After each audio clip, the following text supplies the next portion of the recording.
When a game is a parkour game or a runner game, or you're expected to run, jump, slide, grind, roll through various different environments, and it's all about that precision, speedy platforming, the game has to have a certain fluidity, predictability, understandability of what you're doing to maneuver and constantly be in motion, almost like a ballerina dancer in flight. And if you're able to get that right as a game, then a parkour runner can be some of the most satisfying and fun and engrossing games to play, because it puts you into this like Zen experience where you are totally in sync and at one with the game around you. Enter then Rooftop Renegade, that does almost all of this really, really well. And so you kind of get lost in the momentum of playing as this character, escaping through various different high-tech futuristic environments. But the beauty of this is that not only are all the levels procedurally generated, so you're constantly having new challenges every time that you play, but you're also being chased by the authorities, who are determined to blow up the road in front of you and change the course of the layout of the level right before your eyes. So you're constantly having to think on your feet and react to what's just happened in front of you if you're chasing excellent combos and high scores and fast times.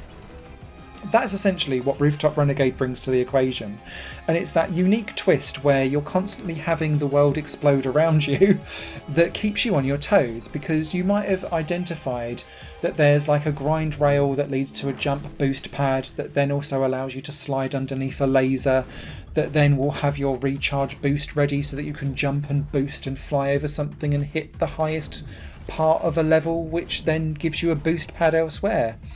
And that's kind of how you're thinking in this like flow state as you're moving through each level. But when a missile comes in and blows out the platform from underneath your feet, you're going to drop like a stone. You think, oh, no, no, no, no. And so you're constantly having to think, right, now I'm in this situation, I'll use the like window to smash through, or the like teleporter to warp through a wall so that I can get myself out of this sticky situation. The levels themselves have a couple of different challenges to it. So the first one is just like getting to the end and feeling competent and making sure that everything flows okay. But because you're being chased by the police, everything has like a slowest time of arrival to it, because if they get to the end of the level before you, you get caught. So you've got this kind of bar at the top of the screen which is showing where you are versus where the invisible cops are.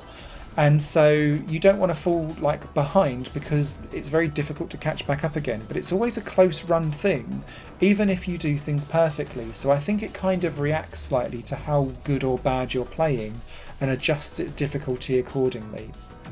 The other thing that you're chasing is scores, because scores translate to XP, which then level up your character and unlock initially different things that you can do, such as like boosted jumps or this like teleport warp forward a couple of like spaces so that you can warp through a wall that you might not be able to deal with.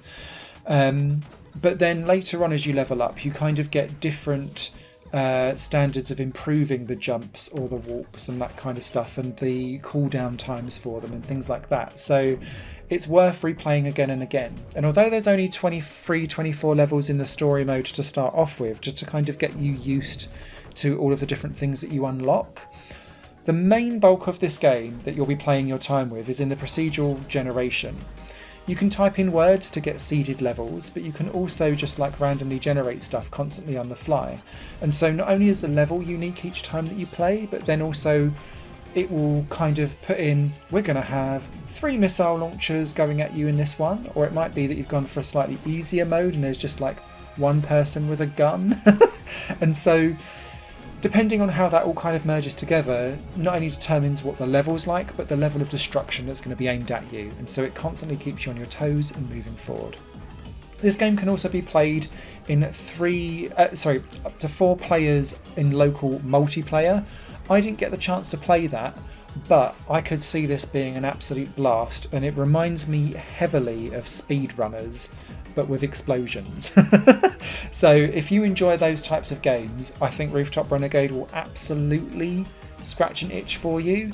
I had fun just in the single player mode and lost a good few hours just mucking about, playing with different levels, seeing how as I upgraded my skills, The level types got more and more expansive in that random generation as well, because it then started to give me bigger gaps to deal with, or more weapons to have to try and avoid as they throw various missiles at me.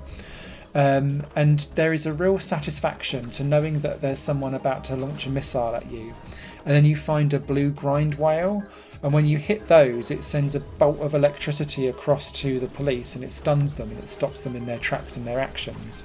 And if you can chain those up together with all of your parkour, love it! Really, really satisfying.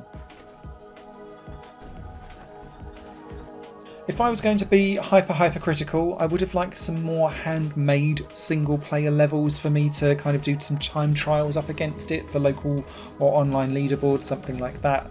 But it really is just like mini-mony meat and potatoes because of the sheer different things that you can get on the procedural generation that keeps you coming back for more. Written review will be over on higherplayinggames.com. Please let us know if you found this review helpful down in the comments and whether or not you're going to be picking it up. Take care.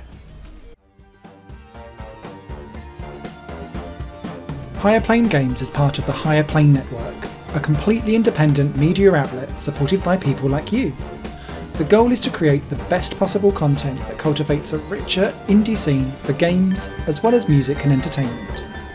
To find out more and to get involved, visit patreon.com/higherplane network. Your support makes all the difference, and in return you'll gain access to bonus content and downloads. Thank you for watching.